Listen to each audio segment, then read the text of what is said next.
ভারতের ইতিহাসে অন্যতম বড় ব্যাংক প্রতারণা কেলেঙ্কারির মুখ্য চরিত্র হচ্ছে মেহুল চোকসি। 13,500 কোটি টাকার দুর্নীতি, দেশ থেকে পলায়ন, নাগরিকত্ব বদল, অপহরণের নাটক, সব মিলিয়ে যেন একটা থ্রিলার সিনেমার কাহিনী। আর 2025 সালে 12 এপ্রিল অবশেষে বেলজিয়ামে তিনি গ্রেপ্তার হয়ে যান। এই ভিডিওতে আমরা জানবো তার প্রতারণার কাহিনী, বিদেশে কিভাবে তিনি পালিয়ে থেকেছেন, আর ভারত সরকার কি তাকে আদৌ ভারতে ফিরিয়ে আনতে পারবে, এই বিষয়ে কিন্তু বিস্তারিত আলোচনা হতে চলেছে। তো ভিডিওটি প্রথম থেকে শেষ অবধি অবশ্যই দেখবেন। মেহুল চোকসি জন্ম মুম্বাইতে, পড়াশোনা গুজরাটে। তিনি ছিলেন গীতাঞ্জলি গ্রুপের চেয়ারম্যান। একসময় এই গীতাঞ্জলি গ্রুপ ভারতে রাজ করত অন্যতম বড় গহনা সংস্থার হিসাবে।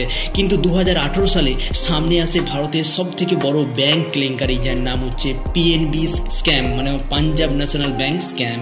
চোকসি এবং তার ভাগ্নে নীরব মোদি ভুয়ো এলওইউ মানে হচ্ছে লেটার অফ আন্ডারটেকিং ব্যবহার করে ঋণ তুলে তার মোট ঋণের পরিমাণ 13,500 কোটি টাকা।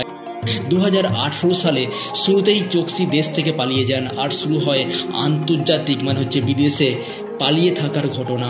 2017 সালে চোকসি অ্যান্টিগুয়ার নাগরিকত্ব নিয়ে ফেলেছিলেন, সেখানে গিয়ে বসবাস শুরু করেন। কিন্তু 2021 সালে ঘটে চমকপ্রদ ঘটনা। তিনি দাবি করেন অ্যান্টিগুয়া থেকে তাকে অপহরণ করে নিয়ে যাওয়া হয়েছে। কোন জায়গায় নিয়ে যাওয়া হয়েছে? ডোমিনিকায় নিয়ে যাওয়া হয়েছে।